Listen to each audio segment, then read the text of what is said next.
great privilege to be here today. I was extremely grateful to Jim for asking me to speak, and it's good to be here because actually Kelly Chase helped to fund the child sexual exploitation research that Bill alluded to just now.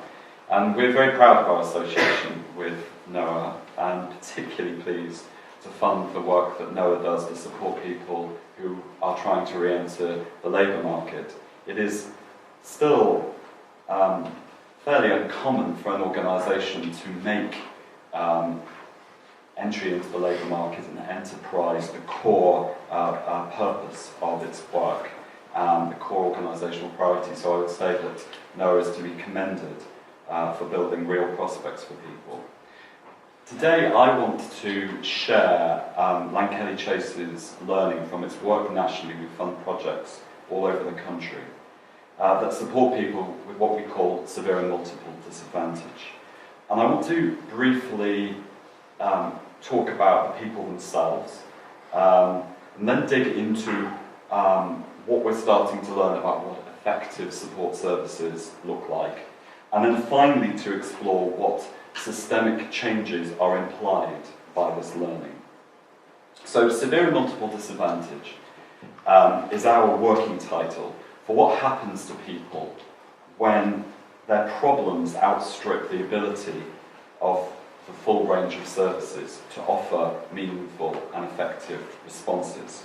And as that cycle there demonstrates, the result of that is chaos. So this includes an escalation of their problems when public services kick in to manage risks and behaviours that arise out of those unmet needs. And this isn't a linear pattern of escalation, as that circle demonstrates. It's a rather messy cycle of escalation and de-escalation that can go on for years and years and often starts from a very young age. And what appears to make most people vulnerable to severe and multiple disadvantage are early experiences of neglect, disruptive or even abusive parenting, which then leads to and is reinforced by difficulties in forming trusting relationships in later life. The social and emotional isolation that this causes then leaves people extremely exposed to the shocks that can occur in everyday life when things go awry. And then the decisions that they make, and which all of us make, of whether to seek support or to withdraw and shut down, can then have serious long-term consequences throughout their lives. Now, one key indicator, or one key predictor rather, of long-term disadvantage is actually the behaviour of public systems as distinct from the behaviour of the individual people themselves. So, for example, exclusion from school and arrest by the police have both been identified and isolated as crucial turning points in the delinquency of adolescent people, controlling for all other characteristics, including the underlying behaviour of the person themselves. So those not excluded or arrested are much more likely to stabilise during adolescence. So the decisions made by public systems can create a crucial fork in the road, actively funneling some people towards long-term disadvantage. It isn't all just inherent in the person themselves. Severe and multiple disadvantage plays out in different ways for different groups. So far we've identified that those people who mainly present to homeless, criminal justice and drug agencies simultaneously are disproportionately white men, but not exclusively, who live not exclusively but predominantly in post-industrial towns. And these tend to be men who have had very difficult childhoods, have had very little experience of work, and who live in considerable socialisation and experience high rates of anxiety depression. And we can hypothesise that the erosion of the economic base that gave these men an income, a role, and a stable family life explains the geographic patterning. And the tendency of men to externalise anger and pain contributes to the deterioration in their personal relationships and brings them to the attention of public risk management systems, which in turn help to sever some of those relationships completely. We know that women are far less likely to present to homeless criminal justice and drug systems for 3 reasons. The benefit system is geared towards support, away from supporting single adults and towards supporting vulnerable families, which tends to make women more of a priority. Women tend to internalise anger and pain more, and therefore inflict it on themselves rather than on others. And some women seek protection, for which read control, and support, for which read exploitation, in relationships with men which effectively act as an alternative to the homelessness system, even though the risks posed by those relationships can be even greater. So for these reasons, the smaller number of women who are found in homelessness and criminal justice services are usually at the more complex end of the spectrum of need. We know far less, actually, about the wider profile of the way that severe and multiple disadvantage affects women, precisely because they feature less in the national systems of support, which gathers the data routinely on them. But we do know that they're much more likely to present to domestic and sexual violence services, community women's centres, and to family support services. And the piecemeal evidence that we can gather from those services shows that nearly all the most vulnerable women that they see have been neglected and abused from a very young age, like many of the men, but unlike the men, have continued to be abused frequently throughout their lives. Our understanding of how severe and multiple disadvantage affects black and minority ethnic people is particularly fragmented because inevitably it differs across different ethnic groups and between men and women within those different ethnicities. But most clearly we know that young black men are targeted disproportionately by the criminal justice system, a view which is now even promoted by our own Home Secretary.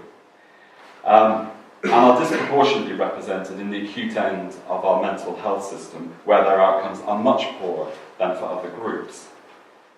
It is much less clear whether there are similar patterns or similar causal patterns that affect other groups, such as early neglect and abuse, but the distinguishing feature here appears to be a pattern of institutionalised racism that has seen young black men routinely categorised as a higher risk than others, leading to much more coercive interventions, which in extreme cases have led to their deaths. The dynamic between these young men and the system is fairly well established. The well-documented effects of racism within the mental health system cause many black families to avoid contact with it, which means that mental health problems are picked up very late, often by the criminal justice system, resulting in coercive interventions. And this in turn feeds back a narrative to the community of a dangerous system that should be avoided. So my purpose in setting out these 3 examples is to show, hopefully, that the profile of severe and multiple disadvantage cannot be understood separately from the wider structural inequalities and from the systemic behaviours which seem to directly shape it. So moving on to support services. There is a fairly high degree of consensus about the characteristics of support that seem to work best for people facing severe and multiple disadvantage. And I want to explore and unpack 4 of these characteristics.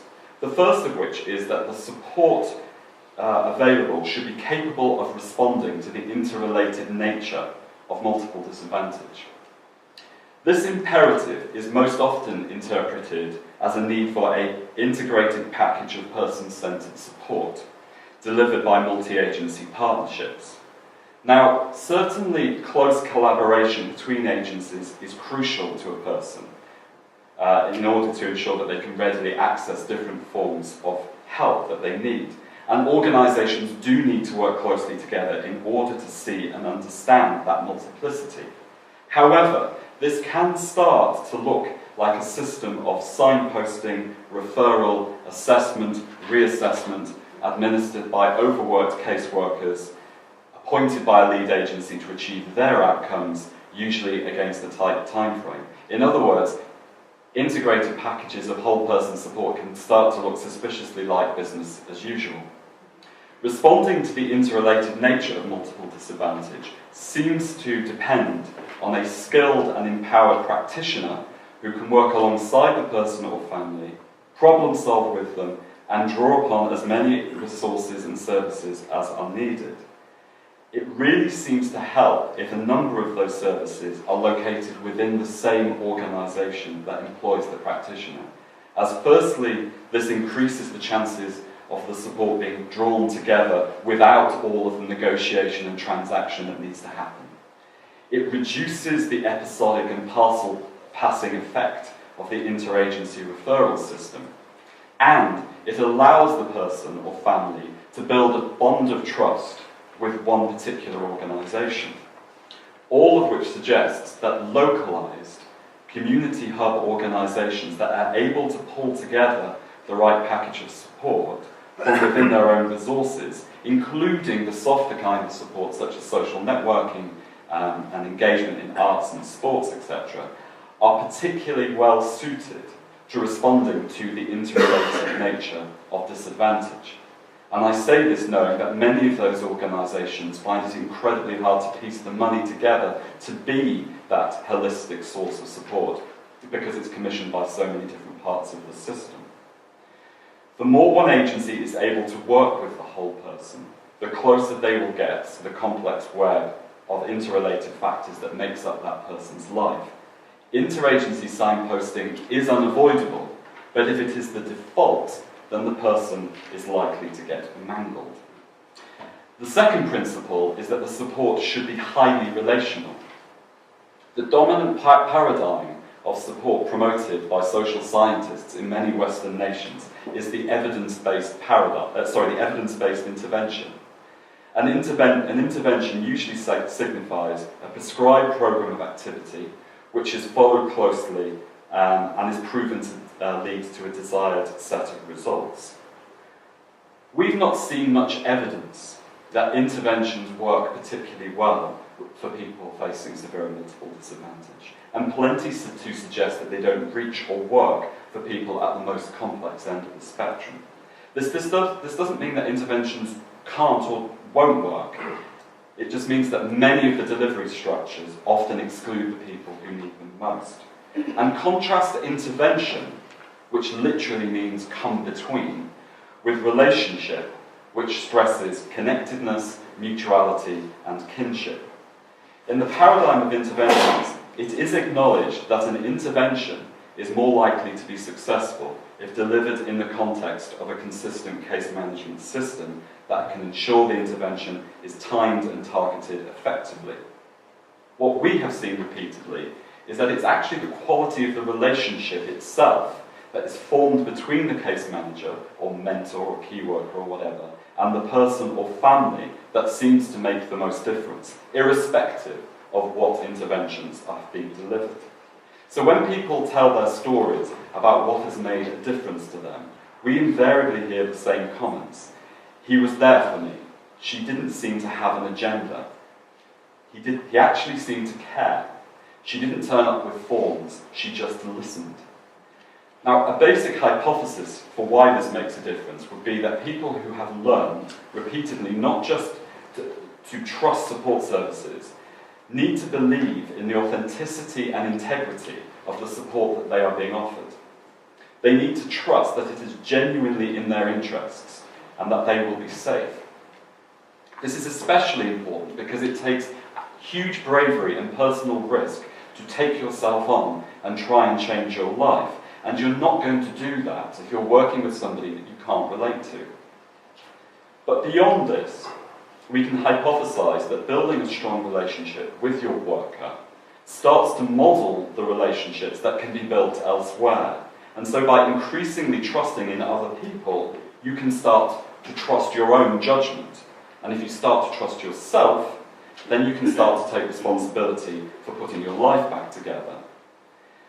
Now, there's much more evidence that's needed to be brought to bear on relationships, and a lot of questions that remain unresolved. For example, Can this quality of relationship be forged with a worker who is also responsible for enforcing coercive legislation? Or can it only reside in more civic society settings? Can anyone build this relationship? Can anyone be trained to build this relationship? Or can it only be done by people with innate emotional intelligence? Does it matter who the worker is? For example, could they just as easily be a peer volunteer mentor, or a faith leader, or a sports instructor? But what is becoming clear is that the emphasis on the relationship does not need to raise the risk of blurred boundaries and collusion, which is the great fear about relationships. On the contrary, strong relationships appear to create the conditions for challenge and for straight talking, whereas it's actually in weaker relationships where one party doesn't feel able to challenge the other, or might collude for an easier life. The third principle is that the support should build capabilities, aspirations, and assets. It seems that the best kind of support helps to transform someone's perception of themselves, their personal narrative, so that they start to see themselves as someone to be reckoned with. When this point is reached, it isn't the case that no more support is needed or that relapse isn't possible, but people seem to light up with a renewed or even first ever realization that they could have a great life. The process of reaching this point is often long and very challenging. It doesn't seem to arise like an epiphany from the exhilaration of a one-off experience, like a drumming course, which many people are put on. Or if it does, it doesn't last very long. However, the drumming course could open up possibilities if the person is already starting to understand that a great life could be possible.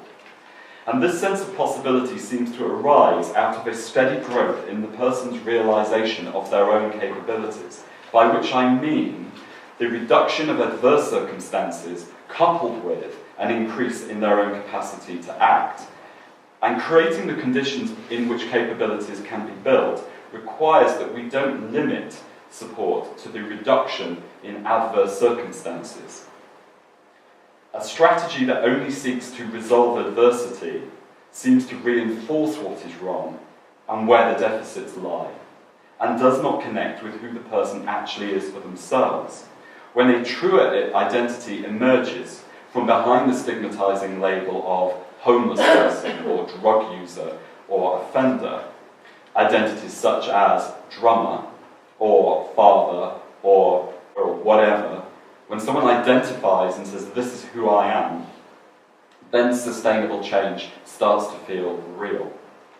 The fourth principle is that the support should be able to prevent problems from escalating.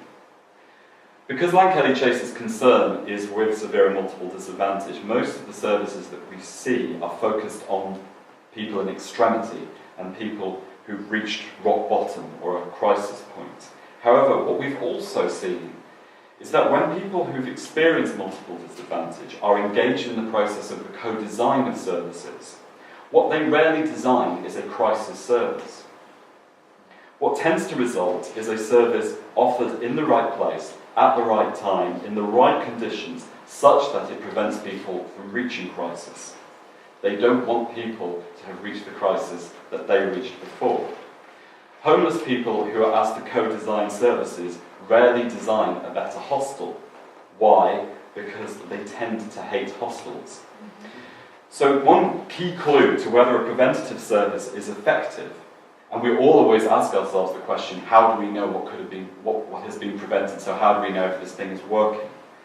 One key clue is to find out who has been involved in the design of that service.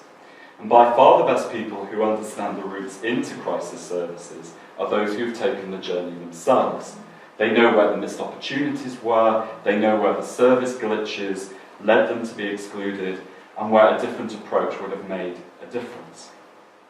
But far too often, by which I mean almost invariably, service users are consulted on the quality of the service they are receiving at that moment.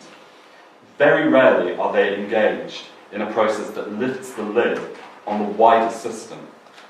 And our strong hunch is that if they were systemically involved in that way, we would actually end up with a more affordable and more supportive set of services. Now, moving on to systems, the characteristics of effective support that I've attempted to outline here imply quite radical system change. In particular, they seem to be at odds with some of the core principles that currently govern our systems. Principles, I should add, that have taken hold for very good reasons and will therefore be very hard to dislodge should we need to. And I'll outline two. The first principle is risk. From the point of the middle of the last century onwards, when we emptied our asylums and our larger homelessness institutions, we have viewed multiply disadvantaged people almost exclusively through the prism of risk. Risk to themselves, risk to others, and much more widely, risk to their ability to live independently in the community. The language and philosophy of risk have permeated and shaped how we think about most social care services, from homelessness to family support, to mental health, to drug treatment, and I could go on. All data is corralled into risk assessments, all personal information is translated into risk factors. We talk about risks endlessly, sometimes for very good reasons, but the problem is that the word has started to create our world. And so we can't see anything other than risk. People become freeze-framed in standardised risk assessments, making each risk or need the point of intervention, not the person. Services become organised around separate hierarchies of atomised risk, meaning that one person is more often than not separately prioritised and deprioritised by different systems, because they're high risk here and low risk there, which makes holistic action almost impossible. And this atomisation of risk has taken support workers further and further away from the whole person. So just as a production line worker couldn't make a whole television if you asked them to, so now, increasingly, many of our care workers are unable to see or understand the whole person. There's no evidence that we know of to suggest that the risk model works for people who are facing multiple disadvantages. On the contrary, it appears to have directly shaped the problem of multiple disadvantage by creating rigid practices that are not fit for purpose when dealing with complexity.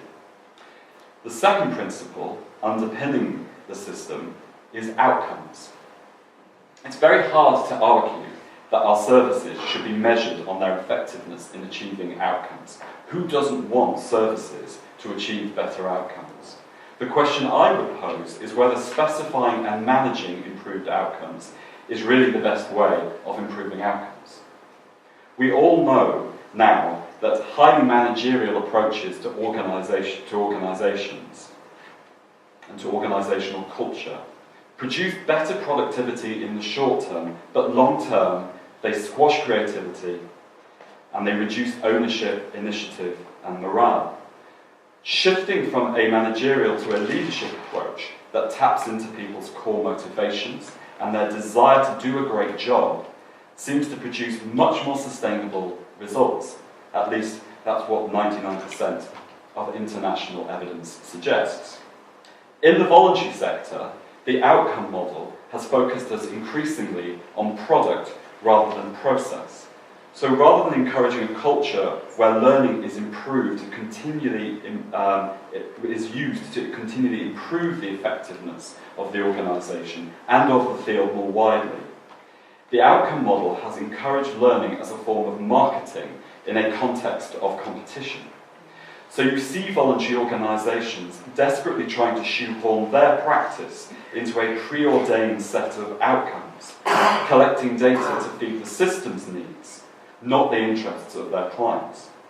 And it has led many organisations to overclaim their own contribution to the delivery of results, rather than modestly noticing and exploring helpful correlations between their practice and changes in their clients' lives. They are forced to claim that the change in their client's life is solely down to them. It's no longer acceptable to adopt a position of humility and suggest that your organisation is not an infallible outcome-generating machine. And this has created a trap Ironically, as voluntary organisations are encouraged to use outcome-based evidence to shore up their position, the role of the provider has actually diminished as a mere neutral vehicle of outcome models. So what charitable funders see continually are ideas generated out of the passions, individuality and commitment of one organisation that are then retendered and awarded to another organisation with no track record because they're able to ape the outcome model in their own bid document. And of course we all know where the outcome model and its close cousin, the what works agenda, led the last government, and I'm quite pleased that Bill has left at this point, with its deadening machinery of targets and service level agreements. Trust was diminished between agencies, local capacity to problem solve was eroded, social and familiar capital was ignored, and highly transactional relationships were introduced, and we are still living with the legacy of that. The outcome-seeking interventions that were extensively rolled out by the last government didn't actually replace the siloed, rigid systems. They actually ended up sitting alongside of those systems, supplementing them, compensating for their failings. So what we have accumulated are pockets of intervention for all sorts of groups and needs that have created this increasingly complex maze of services, each negotiating complex interfaces with each other. That's where I think the outcome model has landed us. Now, I'm aware that the risk and outcome principles are effectively sacred cows that mustn't be challenged. All I'm suggesting here is that their application may have been overextended into areas where they cease to be useful. The characteristics of a good service that I have outlined, and that I'll briefly run through again, are very hard to reconcile with a strict adherence to risk and outcome principles. A good service should respond to the interrelated nature of multiple disadvantage, be highly relational, build capabilities and assets, and prevent problems escalating. If these are the characteristics that we can agree upon, then we are going to have to loosen the cement around the underpinning principles of our system of services. Otherwise, we won't be able to carve out space to do the right thing. And I use the word space advisedly here. In the performance-driven system that we occupy, there is very little space to explore, learn, and reimagine together.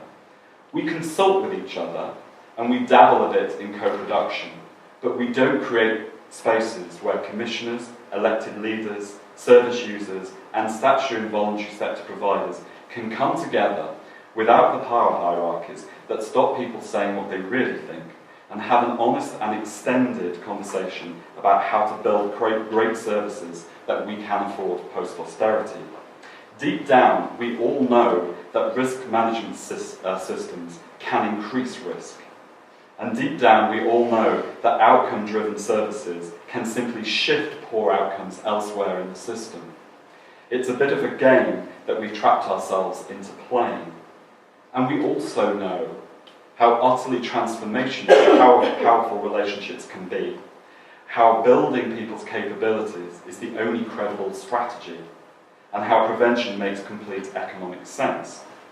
I think the only way that we can gain the confidence to enact what we know to be true is, in the words of this conference, by getting together and instilling in each other the courage to create a new set of principles that work for an entirely new environment. And as I've mentioned international evidence on leadership and management, I want to end with a quote from the leadership guru Peter Drucker, who famously said, "The greatest danger in times of turbulence is not the turbulence, it is to act with yesterday's logic." Thank you.